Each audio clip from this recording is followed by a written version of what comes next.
ನಿನ್ನೆ ನಿಧನರಾದ ನಿವೃತ್ತ ಐಎಎಸ್ ಅಧಿಕಾರಿ ಚಿತ್ರನಟ ರಾಜಕಾರಣಿ ಕೆ ಶಿವರಾಮ್ ಅವರ ಅಂತಿಮ ದರ್ಶನಕ್ಕೆ ಅಪಾರ ಅಭಿಮಾನಿ ಬಳಗ ಹರಿದು ಬಂದಿತ್ತು.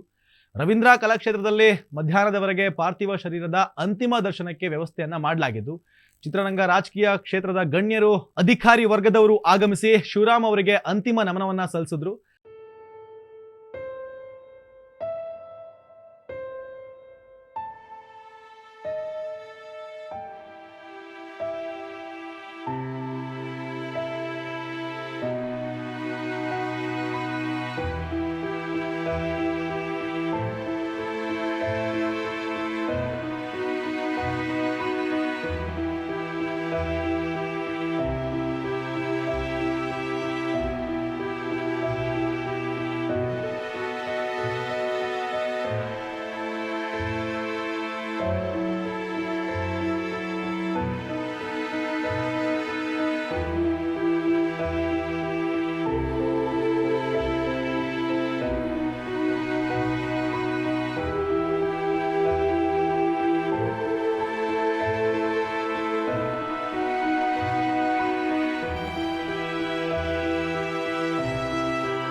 ಸಚಿವರಾದ ಈಶ್ವರ್ ಖಂಡ್ರೆ, ಪ್ರಿಯಾಂಕಾ ಖರ್ಗೆ, ಸಂಸದ ಡಿಕೆ ಸುರೇಶ್, ಮಾಜಿ ಸಚಿವ ಎಚ್ ಆಂಜನೇಯ, ಮಾಜಿ ಶಾಸಕ ಎನ್ಎಲ್ ನರೇಂದ್ರ ಬಾಬು, ರಾಜ್ಯ ಬಿಜೆಪಿ ಅಧ್ಯಕ್ಷ ಬಿವೈ ವಿಜಯೇಂದ್ರ, ವಿಧಾನ ಪರಿಷತ್ ಸದಸ್ಯ ಬಿಜೆಪಿ ಮುಖಂಡರಾದ ಛಲವಾದಿ ನಾರಾಯಣ ಸ್ವಾಮಿ, ಡಾಕ್ಟರ್ ರಾಜ್ಕುಮಾರ್ ಅಭಿಮಾನಿಗಳ ಸಂಘದ ಅಧ್ಯಕ್ಷರಾದ ಸಾರಾ ಗೋವಿಂದ್, ದುನಿಯಾ ವಿಜಯ್, ಸಾಧು ಕೋಕಿಲ ಮತ್ತು ಎನ್ಎಂ ಸುರೇಶ್, ನಿರ್ದೇಶಕ ತರುಣ್ ಸುಧೀರ್ ಸೇರಿದಂತೆ ಹಲವಾರು ಗಣ್ಯರು ಆಗಮಿಸಿ ಅಂತಿಮ ದರ್ಶನ ಪಡೆದು ಅಂತಿಮ ನಮನವನ್ನು ಸಲ್ಲಿಸುತ್ತಾರೆ.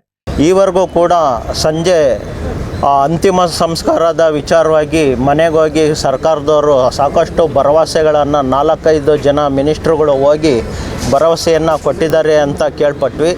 ಆದರೆ ಇಲ್ಲಿ ಮಧ್ಯಾಹ್ನ 3 ಗಂಟೆವರೆಗೂ ಕೂಡ ಅಂತಿಮ ದರ್ಶನವನ್ನು ಇಟ್ಟಿದ್ದಾರೆ ರವೀಂದ್ರ ಕಲಾಕ್ಷೇತ್ರದ ಆವರಣದಲ್ಲಿ ಅಂತ ನಾನು ಕೂಡ ಕೇಳ್ಪಟ್ಟೆ. ಇಂದಿನವರೆಗೂ ಇತ್ತು, ಆದರೆ ದುರದೃಷ್ಟವಶಾತ್ ನಾವು ಅವರ ಅಂತ್ಯವನ್ನು ಈ ದಿನ ಈ ರೀತಿಯ ದುರಂತದಲ್ಲಿ ಕಾಣುವ ಒಂದು ಸಂದರ್ಭ ನಮಗೆ ನಿಜವಾಗ್ಲೂ ಕೂಡ ದಾರುಣವಾದಂಥ ಒಂದು ಸ್ಥಿತಿ ನಮ್ಮೆಲ್ಲರ ನಡುವೆ ಇದೆ. ನಿವೃತ್ತ ಐಎಎಸ್ ಅಧಿಕಾರಿಯಾಗಿದ್ದ ಕೆ ಶಿವರಾಮ್ ಅವರು ಸಿನಿಮಾ ಹಾಗೂ ರಾಜಕೀಯ ಕ್ಷೇತ್ರದಲ್ಲಿ ತಮ್ಮ ಛಾಪನ್ನ ಮೂಡಿಸಿದ್ರು. ಸಾಮಾಜಿಕ ಕ್ಷೇತ್ರದಲ್ಲೂ ಸೇವೆಯನ್ನ ಸಲ್ಲಿಸಿದ್ರು. ಎಲ್ಲಾ ಕ್ಷೇತ್ರಗಳಿಂದ ಆಗಮಿಸಿದ ಗಣ್ಯರು ಅವರಿಗೆ ನಮನವನ್ನ ಸಲ್ಲಿಸ್ತಾರೆ.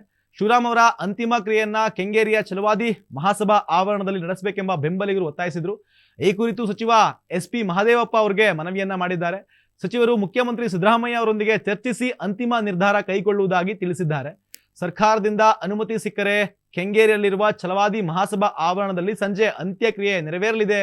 ಇಲ್ದಿದ್ರೆ ಬಿಡದಿ ಸಮೀಪದ ಶಿವರಾಮ್ ಅವರ ಸ್ವಗ್ರಾಮ ಉರಗಳ್ಳಿಯ ಜಮೀನಲ್ಲಿ ಅಂತ್ಯಕ್ರಿಯೆಯನ್ನ ನೆರವೇರಿಸಲಾಗುತ್ತೆ ಅಂತ ಅವರ ಕುಟುಂಬದ ಮೂಲಗಳಿಂದ ಮಾಹಿತಿ ಬಂದಿದೆ.